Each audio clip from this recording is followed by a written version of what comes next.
Bonjour à toutes et à tous, on se retrouve aujourd'hui pour une petite vidéo au saut du lit sur comment se lever du bon pied. Donc on va commencer directement assise sur le bord de son lit, bien évidemment assise et assis, pied de la largeur du bassin pour quelques mouvements de tête. De l'avant vers l'arrière, on inspire par le nez, on expire par la bouche. Bien évidemment, moi je vous le fais en version un petit peu accélérée, mais vous prenez le temps nécessaire pour faire tous les mouvements qui vous font du bien. On fera la même chose à droite et à gauche en gardant notre inspiration par le nez, notre expiration par la bouche et en absorbant le nombril pour ne pas trop creuser au niveau des glandes lombaires. Puis on fera quelques mouvements de tête dans un sens et dans l'autre en gardant les épaules bien relâchées, en relâchant la tête vers l'avant. Et une fois que vous aurez fini la tête, on fera les respirations. On inspire en montant les bras au-dessus de la tête. Et on expire en redescendant. Autant de fois que vous le souhaitez, bien évidemment. J'inspire et j'expire. Puis quand vous le sentirez, vous inspirez, vous croisez les doigts et vous expirez en poussant les paumes de main vers le plafond. Puis inspire ici. À l'expiration, ancre les deux fesses dans le matelas et bascule vers la droite. Inspire au milieu et expire vers la gauche.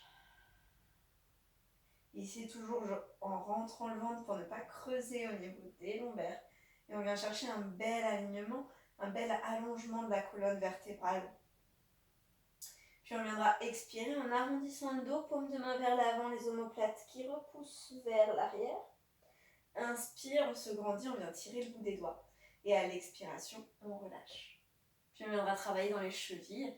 Donc vous décollez les talons tranquillement, soit les deux pieds en même temps, soit un pied après l'autre, pour commencer un petit peu à engager au niveau des chevilles. Et par la même occasion, vous pouvez aussi tourner au niveau des poignets pour l'engagement dans les petites articulations, poignets, chevilles, c'est très très important.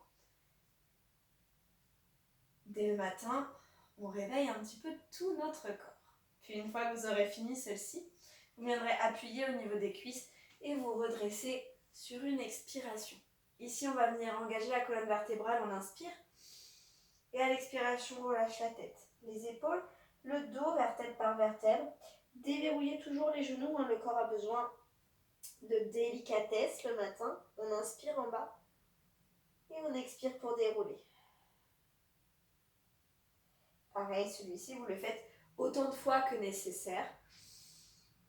Aujourd'hui, je vais le faire 2 fois avec vous, mais bien évidemment, si vous sentez que vous avez besoin de plus, vous faites plus. Relâchez bien la tête et les bras. Vous pouvez très bien vous arrêter ici ou bien engager un petit peu plus la colonne vertébrale en venant placer les mains sur les tibias et en repoussant le coccyx vers l'arrière. Ici, l'idée, c'est d'avoir un dos plat. Donc, on ne vient pas creuser au niveau du bas du dos, on rentre le ventre, on pousse dans ses tibias et on vient baisser ses épaules. Le regard vers les orteils, on inspire et à l'expiration, on relâche le nombril contre les cuisses. On inspire pour étirer la colonne vertébrale, toujours les épaules loin des oreilles, et on expire pour relâcher. Pareil, vous le faites autant de fois que nécessaire, puis vous déroulez la colonne. Si vous avez besoin de faire quelques exercices de montée de genoux, vous pouvez bien évidemment, quelques exercices de flexion de genoux pour ramener les talons aux fesses, vous pouvez très bien faire ces exercices quelques répétitions ou si vous avez un petit peu plus de temps, sur un quart d'heure, vous allez chercher à prendre en durée, à allonger un petit peu plus les étirements, à respirer peut-être plus longtemps, à mettre un petit peu de méditation, pourquoi pas, ou bien quelques petits mouvements de cardio pour se mettre en jambes pour ce début de journée. Si vous savez que vous allez avoir une journée super éprouvante, on se motive et puis on commence la journée dans de bonnes conditions. Surtout faites en fonction de votre corps, de ce qui vous attend pour la journée et de comment vous vous sentez, vous, à l'instant T. Je vous souhaite une excellente journée, profitez bien et puis ciao, bye bye.